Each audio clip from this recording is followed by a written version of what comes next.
Thumbnail చూసి open చేశారా? లేకపోతే జనరల్‌గా నా సబ్‌స్క్రైబర్ అయ్యుండి నోటిఫికేషన్ వస్తే ఓపెన్ చేశారా? లేకపోతే స్క్రోల్ చేస్తుంటే ఓపెన్ చేశారా నా వీడియో?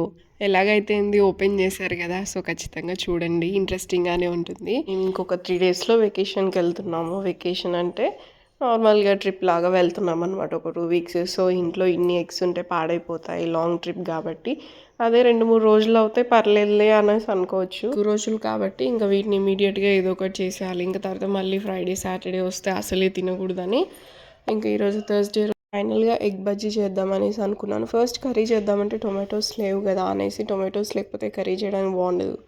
ఫ్రై చేస్తే ఆయిల్ ఎక్కువైపోయిద్దని ఇంకా అస్సలు చేయబుద్ధి అవ్వలేదు కదా. ఫ్రై చేస్తే ఆయిల్ ఎక్కువైద్దని మళ్ళీ ఎగ్ బజ్జీ ఎలా చేశానని అనకండి. ఇంకా అలా కుదిరిపోయిందనమాట. ఇంకా అయితే నేను ఉడకబెట్టినవి ఎక్కువ, ఇక్కడ కట్ చేసేవి తక్కువ. ఏమైందంటే చేద్దాం అనుకుంటూ ఇంకా లాస్ట్‌కి ఈ 5, 6 మిగిలినాయి అనమాట. ఏమైందంటే ఆఫ్టర్నూన్ ఇంకా నేను 2, మా వారు 2, ఇంకా మా వాడికి ఒకటి పెట్టాను. అలా అయిపోయాయి కొన్ని ఎగ్స్. ఇంకా తర్వాత మిగిలినవేమో ఇంకా ఏం చేద్దాం ఈ నైట్‌కి, ఇంకా ఇవి తినేసి పడుకోవచ్చులే అనేసి ఇంకా మళ్ళీ ఇవి చేస్తున్నాను అనమాట. అవి అలానే ప్లెయిన్‌గా తినాలంటే తినబుద్ధి అవ్వట్లేదు. ఎలాగో నాకు ఇవి తినాలనిపిస్తుంది బజ్జీ చేసుకొని. సో, బయట తినాలని చాలా రోజుల నుంచి అనిపిస్తుంది. బయట ఎందుకులే అని ఇంకా వదిలేసాను. ఇంకెలాగో ఇప్పుడు చేస్తున్నాను కదా అనేసి చేస్తున్నాను. దీనికైతే సింపుల్గానే చేశాను. నేనేం పెద్దగా ఏం వేయలేదు. శనగపిండి ఇలా లంప్స్ లేకుండా మొత్తం బుడగలా ఉంటాయి కదా లోపల, అవేవి లేకుండా ఉప్పు, కారం, పసుపు, కొంచెం వంట సోడా వేసుకోండి. వంట సోడా అని ఒక దగ్గర, సోడా పొడి అని, సోడా ఉప్పు అని ఒక దగ్గర అంటారు. మేమైతే నార్మల్గా వంట సోడా లేదంటే సోడా ఉప్పు అంటాము.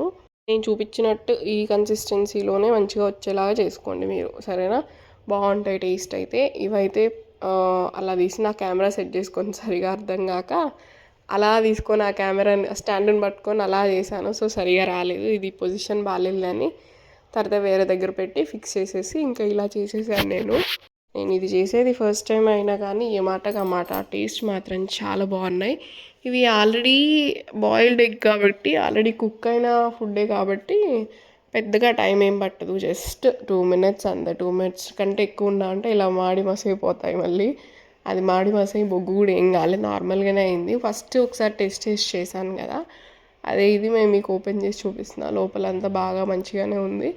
సో, బయట క్రిస్పీగా ఉన్నప్పుడే తీసేసుకోండి. ఇంకోటి సిమ్లో పెట్టుకోకండి. సిమ్లో పెడితే మళ్ళీ మెత్తబడిపోతాయి వేసినప్పుడు. మంచి క్రిస్పీగా రావాలంటే హై ఫ్లేమే ఉంచాలి ఖచ్చితంగా మీరు. అప్పుడే చాలా బాగా వస్తాయి బజ్జీలు. మీరు ఈయన సోడా ఉప్పు ఎక్కువగా వేసుకున్నారనుకోండి, ఇంకా ఆడితోనే అయిపోతుంది. మొత్తం ఆయిల్ అంతా అవే పీల్చేసుకుంటాయి. సోడా ఉప్పు అనేది ఆప్షనల్. కొంచెం మంచిగా క్రిస్పీగా పొంగడానికి సోడా ఉప్పు వేసుకుంటాము. చాలా తక్కువ వేసుకోండి పిండిని బట్టి. ఎక్కువ వేసుకున్నారంటే ఒక స్పూను, 10 స్పూన్ 2, 3 స్పూన్లు అలా వేసుకున్నారంటే ఖచ్చితంగా మొత్తం ఆయిల్ అంతా పీల్చేసుకుంటుంది. మొత్తం ఆయిల్ తిన్న ఫీలింగే ఉంటుంది. ఎగ్ బజ్జీలు తిన్న ఫీలింగ్ ఉండదు. కాబట్టి సోడా ఉప్పు వేసేటప్పుడు మాత్రం జాగ్రత్త. దీంట్లోనే కాదు, ఏ వంటలో అయినా సరే సోడా ఉప్పు చాలా లిమిటెడ్గా వాడాలి. లేకపోతే అది ఫుల్ ఆయిల్ కన్జ్యూమ్. అది ఫస్ట్ టైం చేసినా కానీ టేస్ట్ అయితే భలే బాగుంది. సరే, ఇంతకు చెప్పండి, ఛానల్ సబ్స్క్రైబ్ చేశారా? చేయకపోతే చేయండి. ఇంతకు నేను ఫస్ట్ అడిగాను కదా 3 కేటగిరీస్, ఇందులో ఏ కేటగిరీ మీరు నాకు కమెంట్ చేసి చెప్పండి. ఇంట్లో జనాలు ఎక్కువగా ఉన్నప్పుడు ఇలా ఎగ్ బజ్జీలు ఇలాంటివి చేసుకున్నప్పుడు ఇలా స్లైసెస్ చిన్నవి కట్ చేసి చేసుకోండి. ఎక్కువ మందికి అందరికీ సరిపడా వస్తాయి. టేస్ట్ కూడా చాలా బాగుంటుంది. దీనిపైన చాట్ మసాలా, పెరి పెరి మసాలా, ఇంకా ఇవేవో ఉంటాయి కదా. అండ్ తర్వాత కావాలంటే ఆనియన్లో కొంచెం ఉప్పు అండ్ కారం కలిపి కూడా తీసుకోండి.